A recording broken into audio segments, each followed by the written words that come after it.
ফুলকি, বাইরে আমি কিছু মানুষের কথার আওয়াজ শুনতে পাচ্ছি, তুমি শুনতে পাচ্ছ? আমি আর আশা করতে পারছি না স্যার। আগের বার মা কালী যা কষ্ট দিল, এই লোকগুলোও চলে যাবে দেখবেন, আমাদের ভূত ভাববে।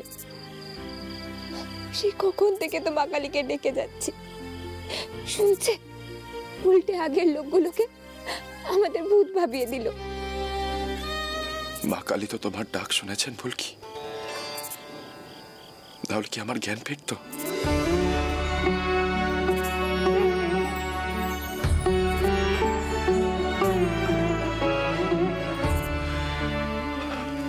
দাঁড়াও, আমি ভালো করে শুনি।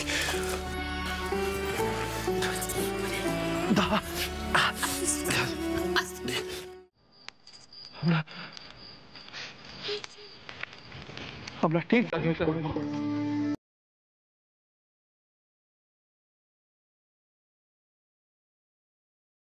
ঠিক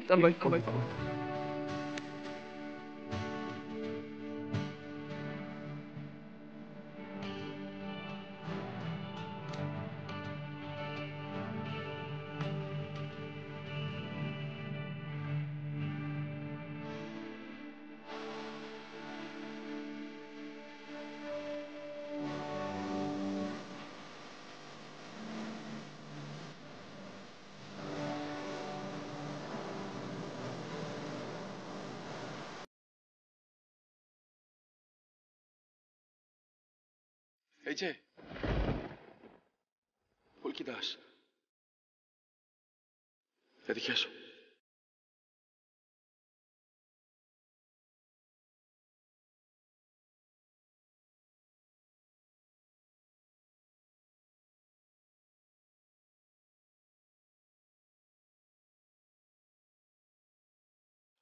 স্যারের পা নিয়ে এত ব্যস্ত হতে হবে না।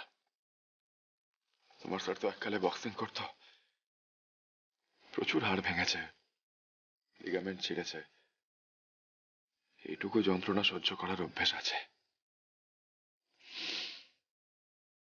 যন্ত্রণা সহ্য করার ক্ষমতাটাই তো বাড়াতে হয়। ভেঙেছে বলে মনে হচ্ছে না,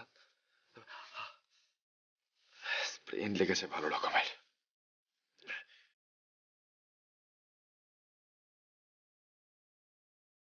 তোমার কপাল দিয়ে তো রক্ত গড়াচ্ছে। এক সেকেন্ড।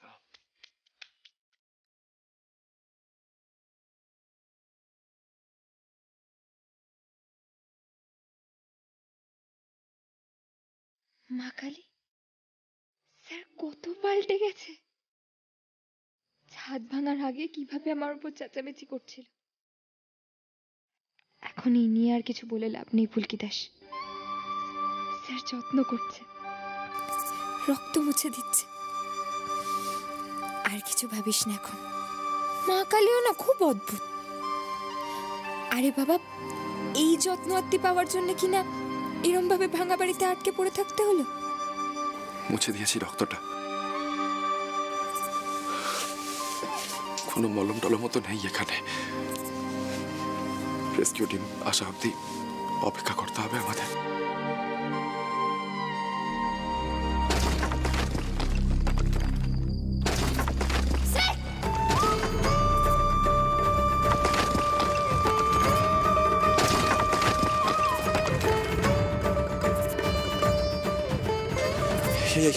এখানে বসা যাবে না ফুলকি। এই চামড়টা যদি আমাদের মাথায় পড়তো।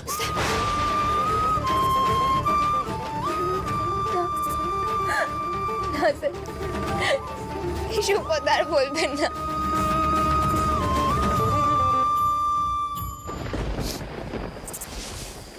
এসো এসো এসো।